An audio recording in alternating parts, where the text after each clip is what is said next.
I had called upon my friend Sherlock Holmes upon the second morning after Christmas, with the intention of wishing him the compliments of the season.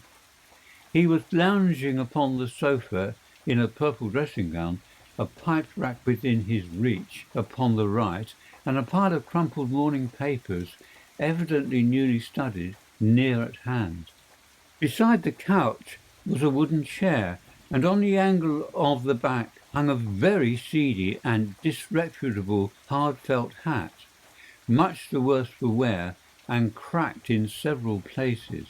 A lens and the forceps lying upon the seat of the chair suggested that the hat had been suspended in this manner for the purpose of examination. "You are engaged," said I. "Perhaps I interrupt you." "Not at all. I am glad to have a friend with whom I can discuss my results. The matter is a perfectly trivial one." He jerked his thumb in the direction of the old hat. "But there are points in connection with it which are not entirely devoid of interest and even of instruction." I seated myself in his armchair and warmed my hands before the crackling fire, for a sharp frost had set in, and the windows were thick with the ice crystals. "I suppose," I remarked, "that, homely as it looks, this thing has some deadly story linked on to it, that it is a clue which will guide you in the solution of some mystery and the punishment of some crime."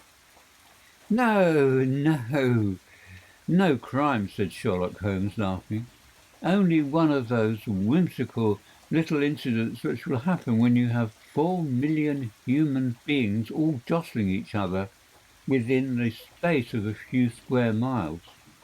Amid the action and reaction of so dense a swarm of humanity, every possible combination of events may be expected to take place, and many a little problem will be presented which may be striking and bizarre without being criminal. We have already had experience with such. So much so," I remarked, "that of the last 6 cases which I have added to my notes, 3 have been entirely free of any legal crime." "Precisely. You allude to my attempt to recover the Irene Adler papers, to the singular case of Miss Mary Sutherland, and to the adventure of the man with the twisted hip. Well, I have no doubt that this small matter will fall into the same innocent category. Do you know Peterson, the commissionaire?" "Yes. It is to him that this trophy belongs." "It is his hat." "No, no. He found it. Its owner is unknown. I beg that you will look upon it not as a battered billycock, but as an intellectual problem. And, first, as to how it came here.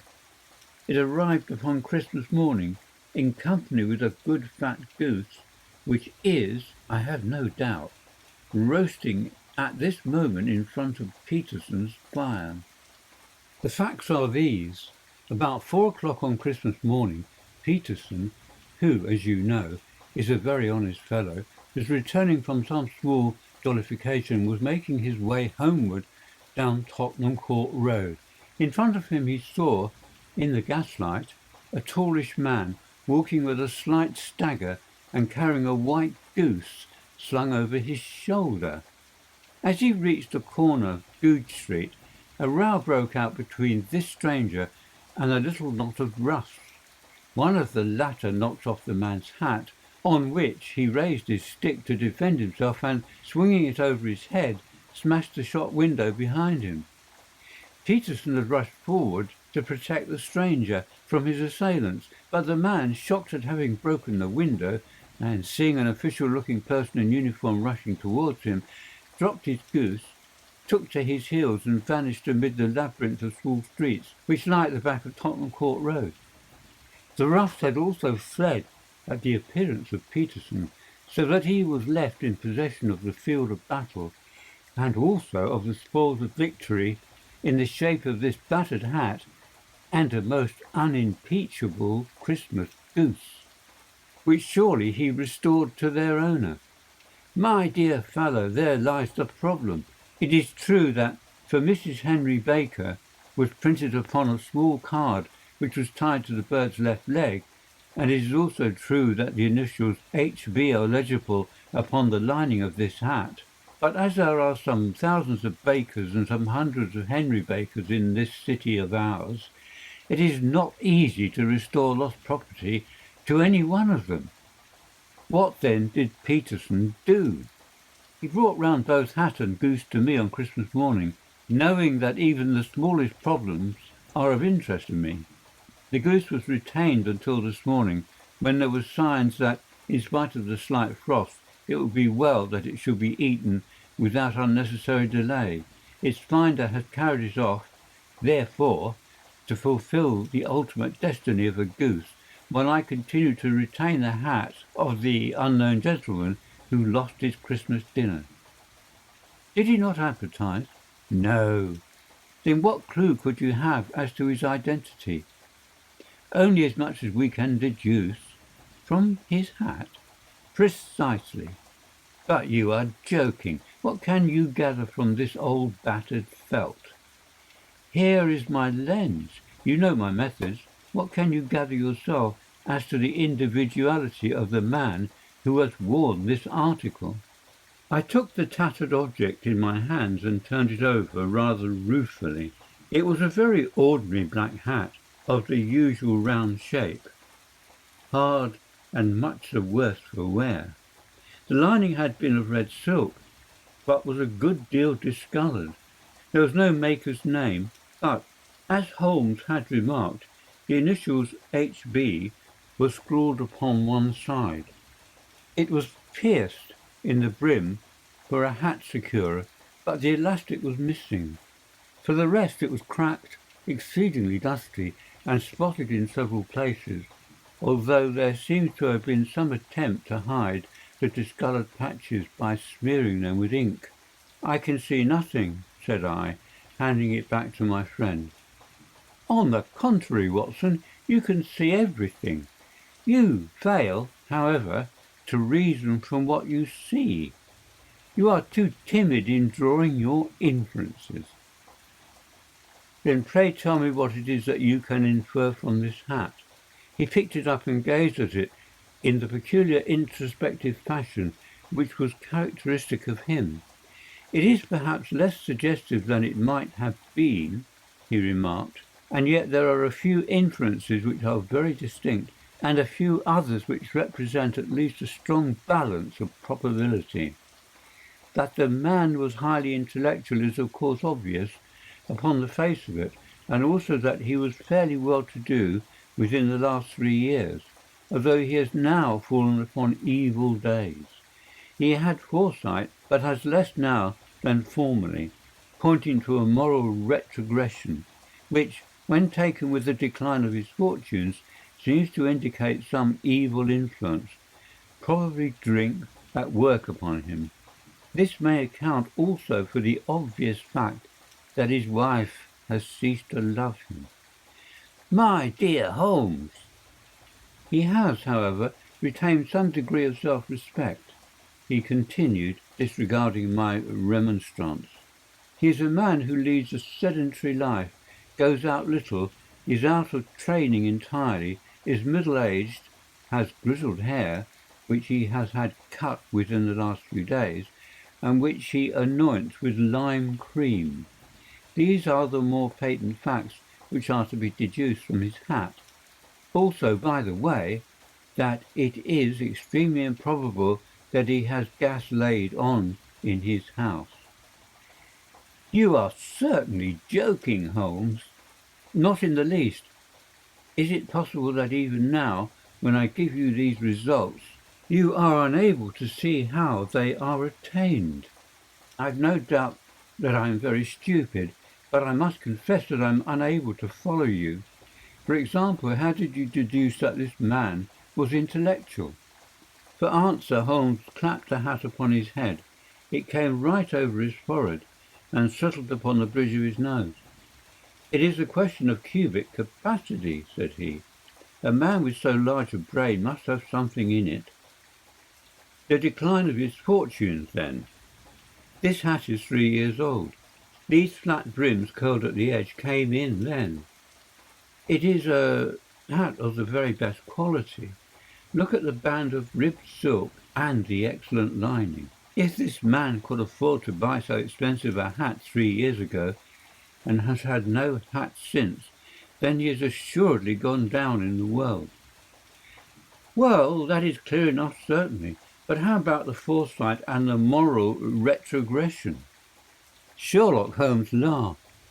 Here is the foresight, said he, putting his fingers upon the little disc and loop of the hat securer. They are never sold upon hats. If this man ordered one, it is a sign of a certain amount of foresight, since he went out of his way to take this precaution against the wind.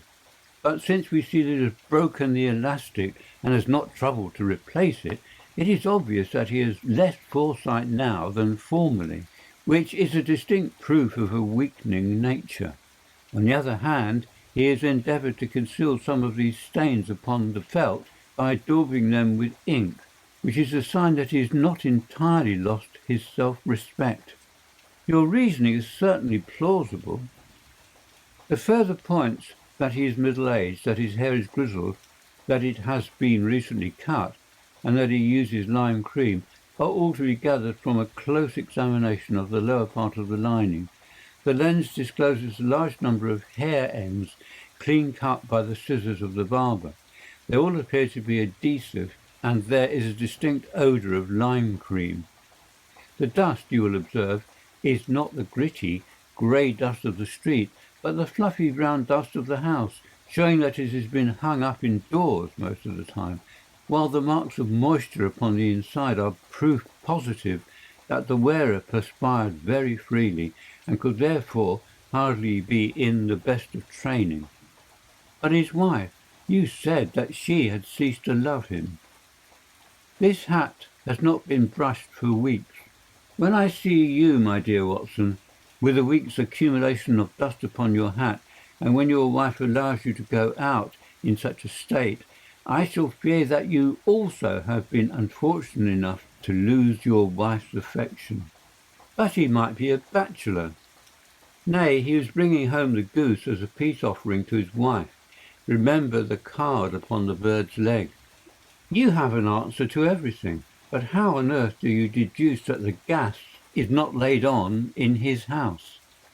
One tallow stain, or even two, might come by chance, but when I see no less than 5, I think that there can be little doubt that the individual must be brought into frequent contact with burning tallow, walks upstairs at night probably with his hat in one hand and a guttering candle in the other. Anyhow, he never got tallow stains from a gas jet.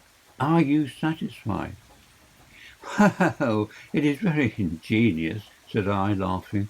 But since, as you said just now, there has been no crime committed and no harm done save the loss of a goose, all this seems to be rather a waste of energy. Sherlock Holmes had opened his mouth to reply when the door flew open and Peterson, the commissionaire, rushed into the apartment with flushed cheeks and the face of a man who is dazed with astonishment. "The goose, Mr. Holmes! The goose, sir!" he gasped. "Eh? What of it, then? Has it returned to life and flapped off through the kitchen window?" Holmes twisted himself round upon the sofa to get a fairer view of the man's excited face. "See here, sir. See what my wife found in its crop." He held out his hand and displayed upon the centre of the palm a brilliantly scintillating blue stone, rather smaller than a bean in size, but of such purity and radiance that it twinkled like an electric point in the dark hollow of his hand. Sherlock Holmes sat up with a whistle. "By Jove, Peterson," said he, "this is treasure trove indeed. I suppose you know what you have got." "A diamond, sir? A precious stone? It cuts into glass as though it were putty." "It's more than a precious stone. It is the precious stone." "Not the Countess of Morcar's blue carbuncle?" I ejaculated. "Precisely so. I ought to know its size and shape, seeing that I have read the advertisement about it in the Times every day lately. It is absolutely unique, and its value can only be conjectured, but the reward offered of £1,000 is certainly not within a 20th part of the market price. £1,000? Great Lord of mercy!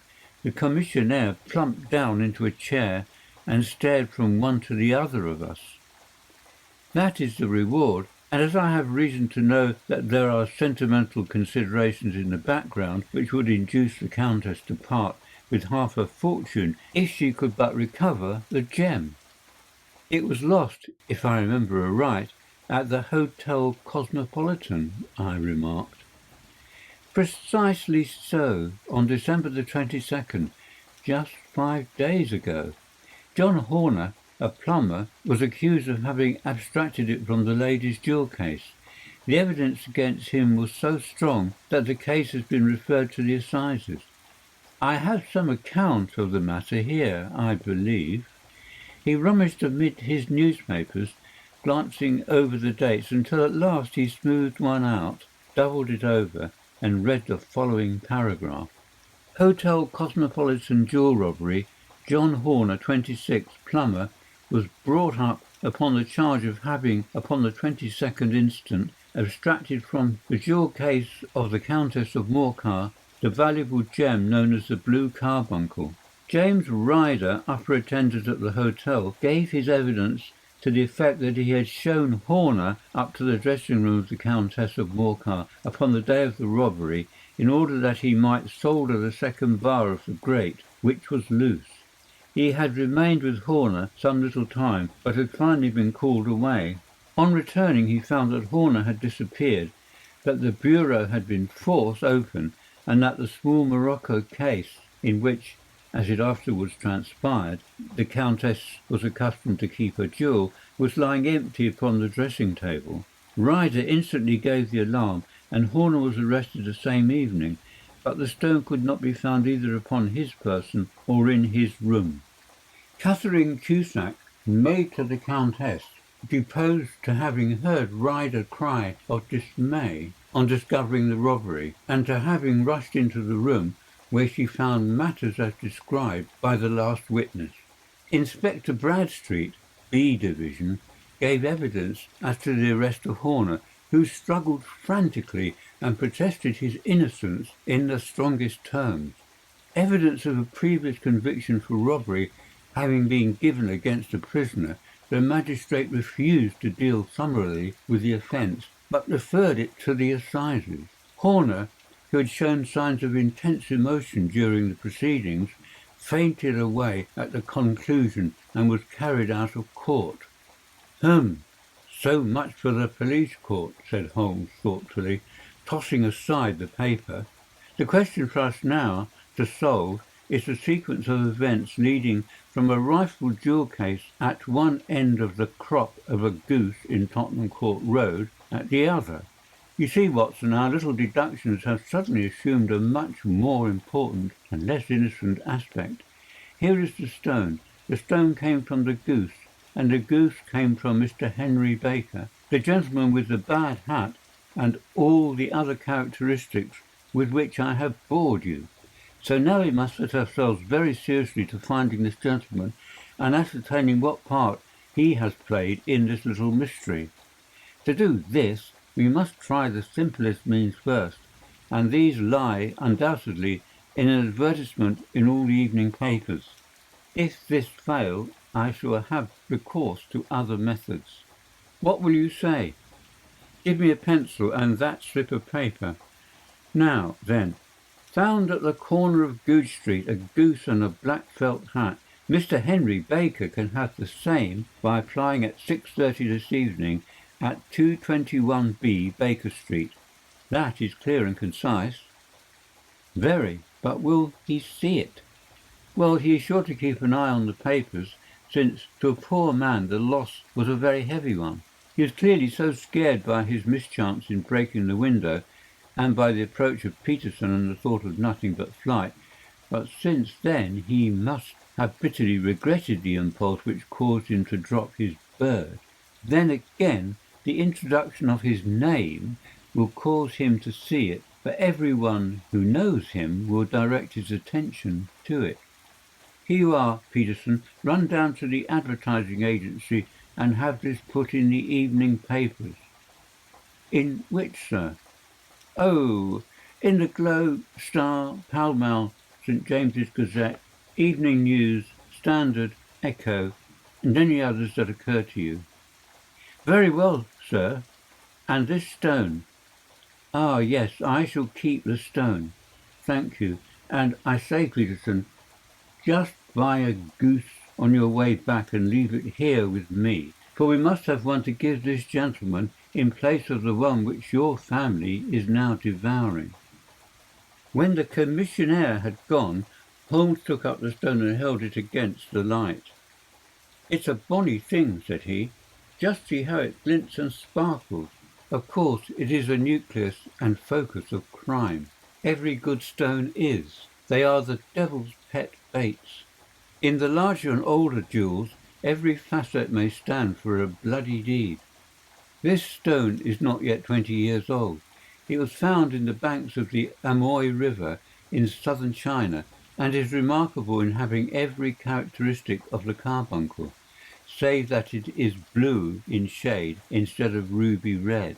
In spite of its youth, it is already a sinister history. There have been 2 murders, a vitriol throwing, a suicide, and several robberies brought about for the sake of this 40-grain weight of crystallized charcoal. Who would think that so pretty a toy would be a purveyor to the gallows and the prison? I'll lock it up in my strong box now and drop a line to the Countess to say that we have it. Do you think that this man Horner is innocent? I cannot tell. Well, then, do you imagine that this other one, Henry Baker, had anything to do with the matter? It is, I think, much more likely that Henry Baker is an absolutely innocent man who had no idea that the bird which he was carrying was of considerably more value than if it were made of solid gold. That, however, I shall determine by a very simple test if we have an answer to our advertisement. And you can do nothing until then? Nothing. In that case I shall continue my professional round, but I shall come back in the evening at the hour you have mentioned, for I should like to see the solution of so tangled a business. Very glad to see you. I dine at 7. There is a woodcock, I believe. By the way, in view of recent occurrences, perhaps I ought to ask Mrs. Hudson to examine its crop. I had been delayed at a case, and it was a little after 6:30 when I found myself in Baker Street once more. As I approached the house, I saw a tall man in a Scotch bonnet with a coat which was buttoned up to his chin, waiting outside in the bright semicircle which was thrown from the fanlight. Just as I arrived, the door was opened, and we were shown up together to Holmes's room. "Mr. Henry Baker, I believe," said he, rising from his armchair and greeting his visitor with the easy air of geniality which he could so readily assume. "Pray take this chair by the fire, Mr. Baker. It is a cold night, and I observe that your circulation is more adapted for summer than for winter. Ah, Watson, you have just come at the right time. Is that your hat, Mr. Baker?" "Yes, sir, that is undoubtedly my hat." He was a large man with rounded shoulders, a massive head, and a broad, intelligent face sloping down to a pointed beard of grizzled brown. A touch of red in nose and cheeks, with a slight tremor of his extended hand, recalled Holmes's surmise as to his habit. His rusty black frock coat was buttoned right up in front, with the collar turned up, and his lank wrists protruded from his sleeves without a sign of cuff or shirt. He spoke in a slow staccato fashion, choosing his words with care, and gave the impression generally of a man of learning and letters who had had ill usage at the hands of fortune. "We have retained these things for some days," said Holmes. because we expected to see an advertisement from you giving your address. I am at a loss to know now why you did not advertise." Our visitor gave a rather shameful laugh. "Shillings have not been so plentiful with me as they once were," he remarked. "I had no doubt that the gang of roughs who assaulted me had carried off both my hat and the bird. I did not care to spend more money in a hopeless attempt at recovering them." "Very naturally. By the way, about the bird, we were compelled to eat it." "To eat it?" Our visitor half rose from his chair in his excitement. "Yes, it would have been of no use to anyone had we not done so. But I presume that the other goose upon the sideboard, which is about the same weight and perfectly fresh, will answer your purposes equally well." "Oh, certainly, certainly," answered Mr. Baker with a sigh of relief. "Of course, we still have the feathers, legs, crop, and so on of your own bird, so if you wish—" The man burst into a hearty laugh. "Ha, ha, ha! They might be useful to me as relics of my adventure," said he, "but beyond that I can hardly see what use the disjecta membra of my late acquaintance are going to be to me. No, sir, I think that, with your permission, I will confine my attention to the excellent bird which I perceive upon the sideboard." Sherlock Holmes glanced sharply across at me with a slight shrug of his shoulders. "There is your hat, then, and there your bird," said he. "By the way, would it bore you to tell me where you got the other one from? I am somewhat of a fowl fancier, and I have seldom seen a better grown goose." "Certainly, sir," said Baker, who had risen and tucked his newly gained property under his arm. "There are a few of us who frequent the Alpha Inn, near the museum. We are to be found in the museum itself during the day, you understand. This year our good host, Windigate by name, instituted a goose club, by which, on considerations of some few pence every week, we were each to receive a bird at Christmas. My pence were duly paid, and the rest is familiar to you. I am much indebted to you, sir, for a Scotch bonnet is fitted neither for my years nor my gravity." With a comical pomposity of manner he bowed solemnly to both of us and strode off upon his way. "So much for Mr. Henry Baker," said Holmes, when he had closed the door behind him. "It is quite certain that he knows nothing whatever about the matter. Are you hungry, Watson?" "Not particularly." "Then I suggest that we turn our dinner into a supper and follow up this clue while it is still hot." "By all means." It was a bitter night, so we drew on our ulsters and wrapped cravats about our throats. Outside the stars were shining coldly in a cloudless sky, and the breath of the passers-by blew out into smoke like so many pistol shots. Our footfalls rang out crisply and loudly as we swung through the Doctor's Quarter, Wimpole Street, Harley Street, and through Wigmore Street into Oxford Street. In a quarter of an hour we were in Bloomsbury at the Alpha Inn, which is a small public house at the corner of one of the streets which runs down into Holborn. Holmes pushed open the door of the private bar and ordered 2 glasses of beer from the ruddy-faced, white-aproned landlord. "Your beer should be excellent if it is as good as your geese," said he. "My geese?" The man seemed surprised. "Yes, I was speaking only half an hour ago to Mr. Henry Baker, who was a member of your goose club." "Ah, yes, I see. But you see, sir, them's not our geese." "Indeed? Whose then?"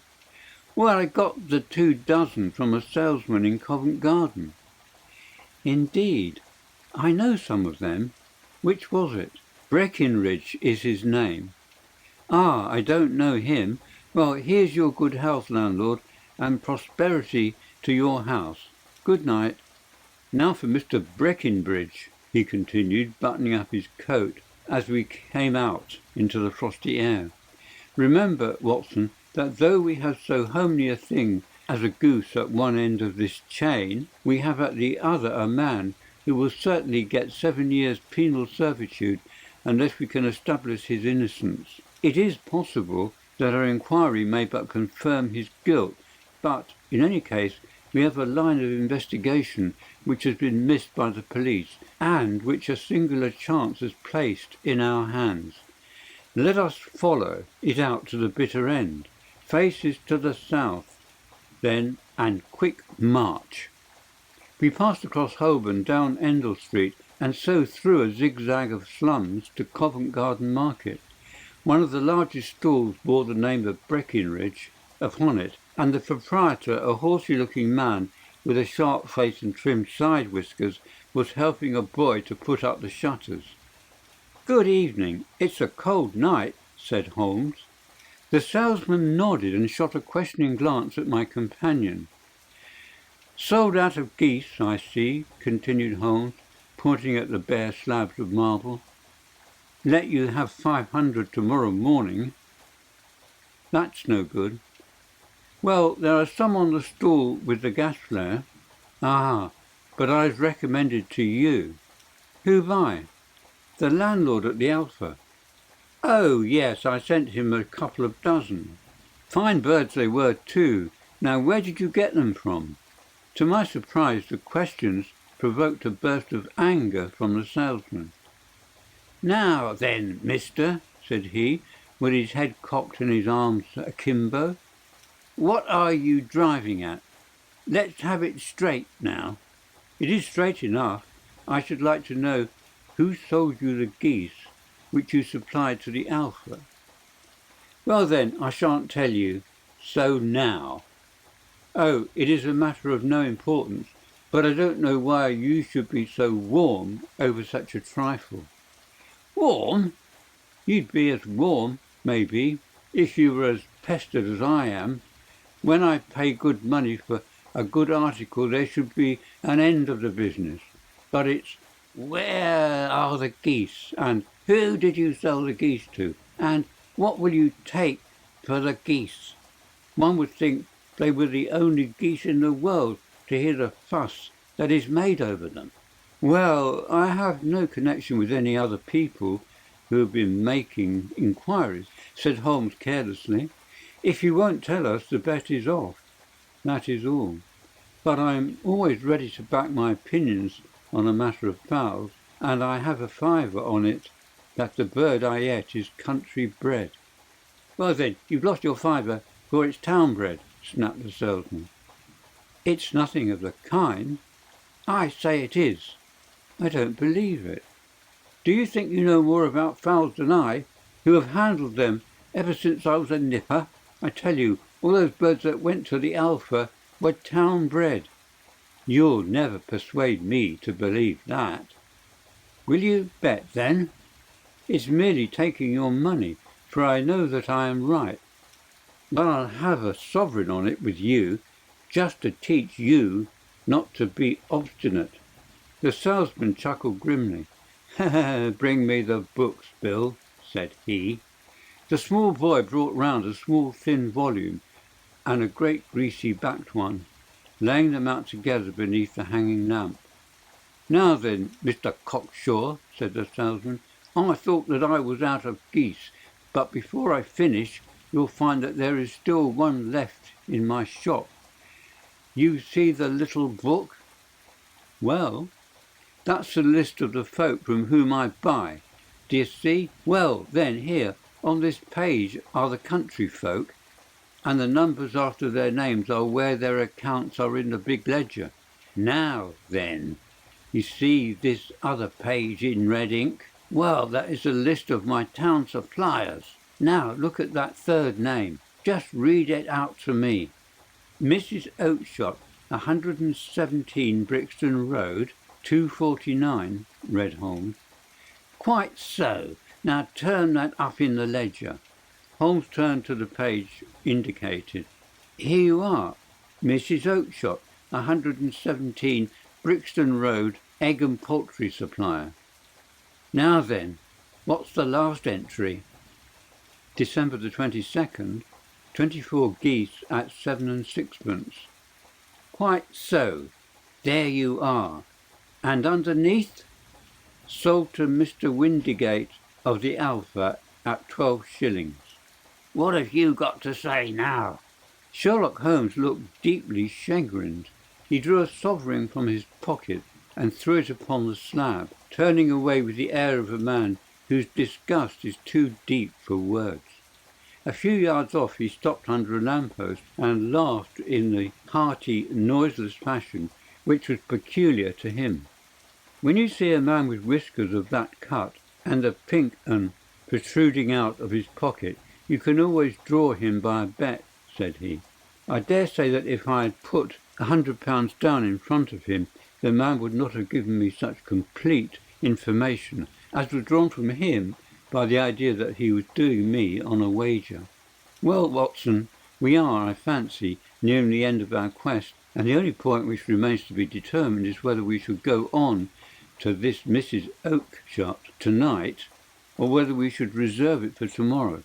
It is clear from what that surly fellow said that there are others beside ourselves who are anxious about the matter, and I should—" His remarks were suddenly cut short by a loud hubbub which broke out from the stall which we had just left.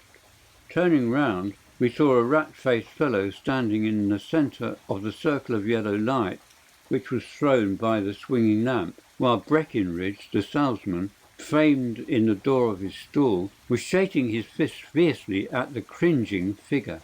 "Oh, I've had enough of you and your geese," he shouted. "I wish you were all at the devil together. If you come pestering me any more with your silly talk, I'll set the dog at you. You bring Mrs. Oakshott here, and I'll answer her. But what have you to do with it? Did I buy the geese off you?" "No, but one of them was mine all the same," whined the little man.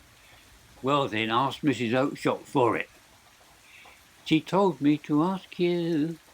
"Well, you can ask the King of Prussia, for all I care. I've had enough of it.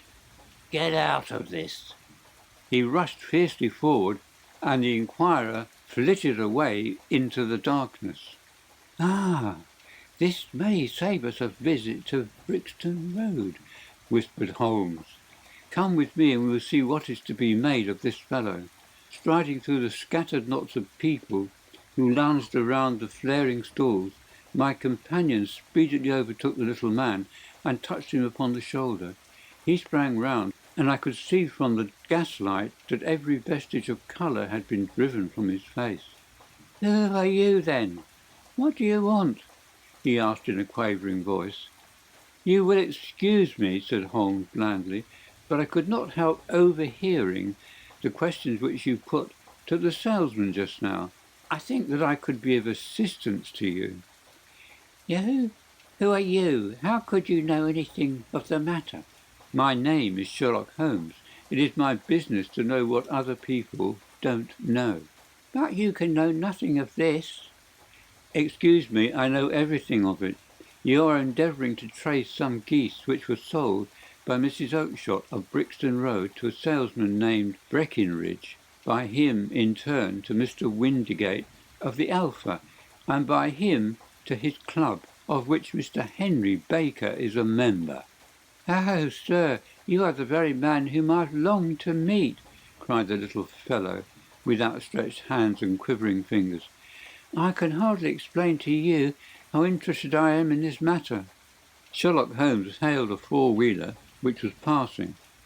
"In that case we had better discuss it in a cosy room rather than in this wind-swept market-place," said he. "But pray tell me, before we go any farther, who it is that I have the pleasure of assisting." The man hesitated for an instant. "My name is John Robinson," he answered with a sidelong glance. No, the real name," said Holmes sweetly. "It is always awkward doing business with an alias." A flush sprang to the white cheeks of the stranger. "Well, then," said he, My real name is James Ryder. Precisely so. Head attendant at the Hotel Cosmopolitan. Pray step into the cab, and I shall soon be able to tell you everything which you would wish to know. The little man stood glancing from one to the other of us, with half-frightened, half-hopeful eyes, as one who is not sure whether he is on the verge of a windfall or of a catastrophe. Then he stepped into the cab, and in half an hour we were back in the sitting room at Baker Street. Nothing had been said during our drive, but the high, thin breathing of our new companion and the claspings and unclaspings of his hands spoke of the nervous tension within him. "Here we are," said Holmes cheerily, as we filed into the room. "The fire looks very seasonable in this weather. You look cold, Mr. Ryder. Pray take the basket chair. I will just put on my slippers before we settle this little matter of yours. Now, then, you want to know what became of those geese?" "Yes, sir." "Or rather, I fancy, of that goose. It was one bird, I imagine, in which you were interested, white with a black bar across the tail." Ryder quivered with emotion. "Oh, sir," he cried, "can you tell me where it went to?" "It came here." "Here?" "Yes, and a most remarkable bird it proved. I don't wonder that you should take an interest in it. It laid an egg after it was dead. The bonniest, brightest little blue egg that ever was seen. I have it here in my museum." Our visitor staggered to his feet and clutched the mantelpiece with his right hand. Holmes unlocked the strong-box and held up the blue carbuncle, which shone out like a star, with a cold, brilliant, many-pointed radiance. Ryder stood glaring with a drawn face, uncertain whether to claim or to disown it. "The game's up, Ryder," said Holmes quietly. "Hold up, man, or you will be into the fire. Give him an arm back into his chair, Watson. He's not got blood enough to go in for felony with impunity. Give him a dash of brandy. So, now he looks a little more human. What a shrimp it is, to be sure." For a moment he had staggered and nearly fallen, but the brandy brought a tinge of colour into his cheeks, and he sat staring with frightened eyes at his accuser. "I have almost every link in my hands, and all the proofs which I could possibly need, so there is little which you need tell me. Still, that little may be as well cleared up to make the case complete. You had heard, Ryder, of this blue stone of the Countess of Moorhouse?" "It was Catherine Cusack who told me of it," said he in a crackling voice. "I see. Her ladyship's waiting maid. Well, the temptation of sudden wealth, so easily acquired, was too much for you, as it has been for better men before you. But you were not very scrupulous in the means you used. It seems to me, Ryder, that there is the making of a very pretty villain in you. You knew that this man, Horner, the plumber, had been concerned in some such matter before, and that the suspicion would rest more readily upon him. What did you do then?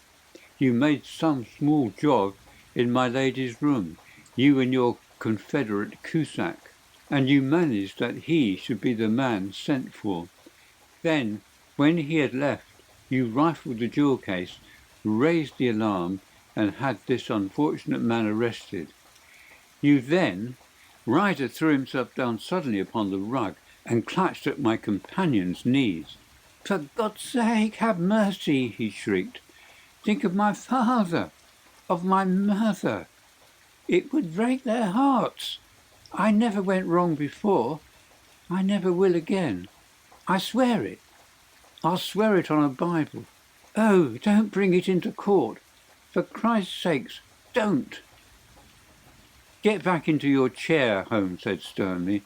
"It is very well to cringe and crawl now, but you thought little enough of this poor Horner in the dock for a crime of which he knew nothing. I will fly, Mr. Holmes. I will leave the country, sir. Then the charge against him will break down. We will talk about that. And now let us hear a true account of the next act. How came the stone into the goose, and how came the goose into the open market? Tell us the truth, for there lies your only hope of safety. Ryder passed his tongue over his parched lips. I will tell you just as it happened, sir, said he. When Horner had been arrested, it seemed to me that it would be best for me to get away with the stone at once, for I did not know at what moment the police might not take it into their heads to search me and my room. There was no place about the hotel where it would be safe. I went out, as if on some commission, and I made for my sister's house. She had married a man named Oakshott and lived in Brixton Road, where she fattened fowls for the market. All the way there, every man I met seemed to me to be a policeman or a detective, and for all that, it was a cold night. The sweat was pouring down my face before I came to the Brixton Road. My sister asked me what was the matter and why I was so pale, but I told her that I had been upset by the jewel robbery at the hotel. Then I went into the backyard and smoked a pipe and wondered what it would be best to do. I had a friend once called Maudsley who went to the bad and has just been serving his time in Pentonville. One day he had met me and fell into talk about the ways of thieves and how they could get rid of what they stole. I knew that he would be true to me, for I knew one or two things about him. So I made up my mind to go right on to Kilburn, where he lived, and take him into my confidence. He would show me how to turn the stone into money, but how to get to him in safety. I thought of the agonies I had gone through in coming from the hotel. I might at any moment be seized and searched, and there would be the stone in my waistcoat pocket. I was leaning against the wall at the time and looking at the geese, which were waddling about round my feet, and suddenly an idea came into my head, which showed me how I could beat the best detective that ever lived. My sister has told me some weeks before that I might have the pick of her geese for a Christmas present, and I knew that she was always as good as her word. I would take my goose now, and in it I would carry my stone to Kilburn. There was a little shed at the yard, and behind this I drove one of the birds, a fine big one, white, with a barred tail. I caught it, and prying its bill open, I thrust the stone down into its throat, as far as my finger could reach. The bird gave a gulp, and I felt the stone pass along its gullet and down into its crop. But the creature flapped and struggled, and out came my sister to know what was the matter. As I turned to speak to her, the brute broke loose and fluttered off among the others. "Whatever are you doing with that bird, Jem?" says she. "Well," said I, "you said that you'd give me one for Christmas, and I was feeling which was the fattest." "Oh," says she, "we've set yours aside for you. Jem's bird, we call it. It's the big white one over yonder. There's 26 of them, which makes one for you, and one for us, and 2 dozen for the market." "Thank you, Maggie," says I, "but if it is all the same to you, I'd rather have that one I was handling just now." "The other is a good 3 pounds heavier," said she, "and we fattened it expressively for you." "Never mind, I'll have the other, and I'll take it now," said I. "Oh, just as you like," said she, a little huffed. "Which is it you want, then?" "That white one with the barred tail, right in the middle of the flock." "Oh, very well. Kill it and take it with you." Well, I did what she said, Mr. Holmes, and I carried the bird all the way to Kilburn. I told my pal what I had done, for he was a man that it was easy to tell a thing like this to. He laughed until he choked, and we got a knife and opened the goose. My heart turned to water. There was no sign of the stone, and I knew that some terrible mistake had occurred. I left the bird, rushed back to my sister's, and hurried into the backyard. There was not a bird to be seen there. "Where are they all, Maggie?" I cried. "Gone to the dealers, Jem." "Which dealers?" "Breckenridge, of Covent Garden." "But there was another with a barred tail," I asked. "The same as the one I chose." "Yes, Jem, there were two barred-tailed ones, and I could never tell them apart. Well, then, of course, I saw it all, and I ran off as hard as my feet would carry me to this man Breckenridge. But he had sold the lot at once, and not one word would he tell me as to where they had gone. You heard him yourselves tonight. Well, he has always answered me like that. My sister thinks I am going mad. Sometimes I think that I am myself. And now I am myself a branded thief, without ever having touched the wealth for which I sold my character. God help me! God help me!" He burst into convulsive sobbing, with his face buried in his hands. There was a long silence, broken only by his heavy breathing and by the measured tapping of Sherlock Holmes' fingertips upon the edge of the table. Then my friend rose and threw open the door. "Get out," said he. "What, sir? Oh, heaven bless you!" "No more words. Get out." And no more words were needed. There was a rush, a clatter upon the stairs, the bang of a door, and the crisp rattle of running footfalls from the street. "After all, Watson," said Holmes, reaching up his hand for his clay pipe, "I am not retained by the police to supply their deficiencies.